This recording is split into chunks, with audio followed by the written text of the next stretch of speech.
Nah teman-teman, sekarang kita masuk pada pembahasan jenis-jenis usaha berdasarkan cara pengelolaannya. Tahukah teman-teman, suatu jenis kegiatan usaha harus dilakukan dengan baik agar dapat memberikan hasil yang maksimal. Jenis usaha berdasarkan cara pengelolaannya dibagi menjadi dua, yaitu usaha perseorangan dan usaha kelompok. Usaha perseorangan adalah usaha yang dimiliki oleh satu orang. Pemilik usaha tersebut merupakan pengelola usaha. Usaha perseorangan biasanya berupa usaha dalam skala kecil, misalnya bengkel kecil, laundry, salon kecantikan, rumah makan, toko kelontong, toko bakso keliling, atau pedagang asongan. Coba teman-teman perhatikan gambar berikut. Salon kecantikan adalah usaha perseorangan di bidang jasa. Pedagang keliling adalah usaha perseorangan di bidang perdagangan. Usaha kelompok. Usaha kelompok adalah usaha yang dikelola dan dimiliki oleh lebih dari satu orang. Contoh usaha kelompok antara lain sebagai berikut. 1. Persekutuan komanditer atau dalam bahasa Belanda Komanditer Vennootschap yang biasa disingkat CV. CV didirikan oleh beberapa orang. Anggota-anggota CV ada dua bagian, yaitu anggota aktif dan anggota pasif. Anggota aktif yaitu anggota yang menanamkan modal sekaligus menjalankan kegiatan usahanya, sedangkan anggota pasif yaitu anggota yang hanya menanamkan modalnya saja. 2. Firma. Firma merupakan jenis usaha yang didirikan oleh dua orang atau lebih. Pada umumnya, para pendiri firma adalah orang-orang yang sudah mengenal dan saling percaya. Firma dijalankan oleh para anggotanya dengan setiap anggota dapat bertindak atas nama firma. Keberlangsungan maju mundurnya firma ditanggung bersama oleh para anggotanya. Risiko tindakan seorang anggota firma ditanggung bersama. Misalnya, jika salah satu anggota firma mempunyai hutang atas nama firma kepada pihak lain, maka hutang tersebut ditanggung bersama oleh seluruh anggotanya. Contoh firma yaitu firma hukum. 3. Perseroan terbatas atau biasa disingkat PT. Perseroan terbatas adalah perusahaan yang didirikan oleh dua orang atau lebih dengan modal yang berasal dari penjualan saham. Saham adalah surat berharga yang menjadi bukti kepemilikan suatu perusahaan. Keuntungan yang diperoleh pemilik saham tergantung banyaknya saham yang dimiliki.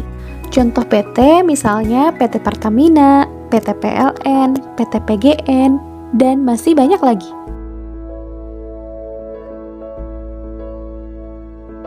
4. Koperasi. Koperasi adalah bentuk usaha bersama yang beranggotakan perseorangan atau badan hukum atas asas kekeluargaan. Koperasi didirikan oleh sekelompok orang dengan tujuan untuk meningkatkan kesejahteraan anggotanya.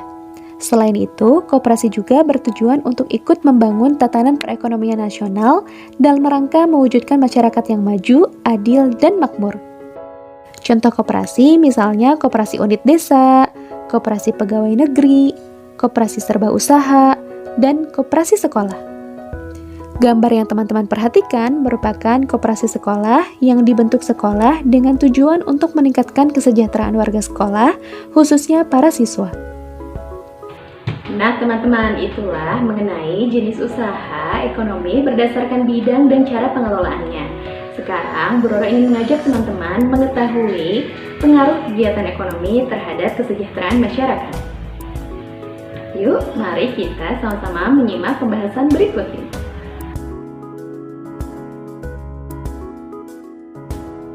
Teman-teman sudah tahu bukan, makanan pokok sebagian besar masyarakat Indonesia adalah nasi. Tapi, tahukah teman-teman bagaimana caranya sepiring nasi dapat disajikan di meja makan rumah teman-teman? Dari manakah asalnya nasi? Ya, benar. Nasi berasal dari padi yang ditanam oleh para petani. Hasil panen padi kemudian digiling oleh para petani menjadi beras di tempat penggilingan.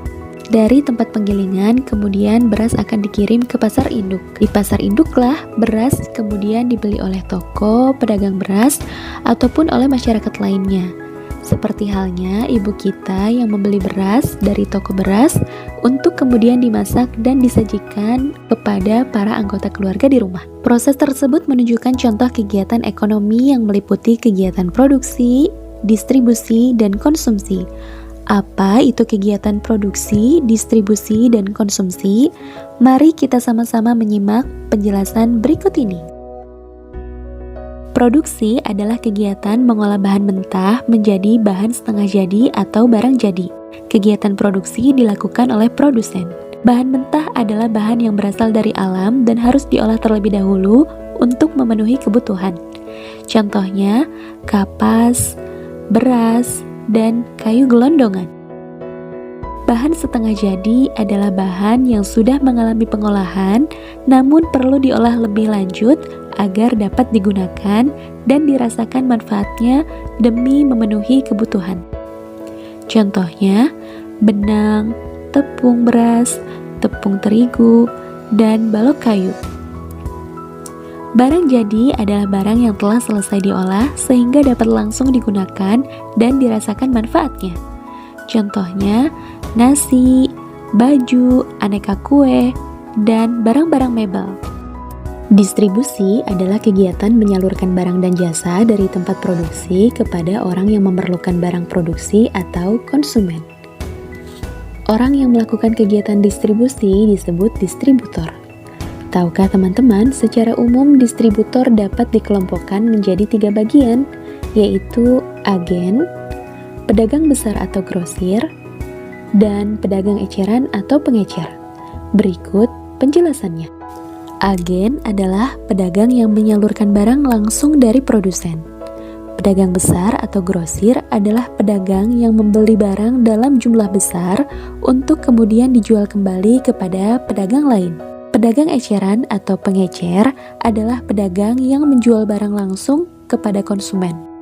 Konsumsi adalah kegiatan menggunakan atau memanfaatkan barang dan jasa untuk memenuhi kebutuhan. Orang yang melakukan kegiatan konsumsi disebut konsumen. Konsumen harus mengeluarkan uang untuk mendapatkan barang dan jasa yang dibutuhkan. Meskipun demikian, tahukah teman-teman, dalam melakukan kegiatan konsumsi, kita harus bersikap hemat. Bersikap hemat artinya sebelum melakukan kegiatan konsumsi, kita perlu mempertimbangkan terlebih dahulu kebutuhan beserta manfaatnya bagi diri kita. Nah teman-teman, itulah pembahasan mengenai usaha, ekonomi, serta pengaruhnya terhadap kesejahteraan masyarakat. Semoga bermanfaat dan semoga teman-teman menjadi lebih paham ya. Terima kasih sudah menyimak. Wassalamualaikum warahmatullahi wabarakatuh.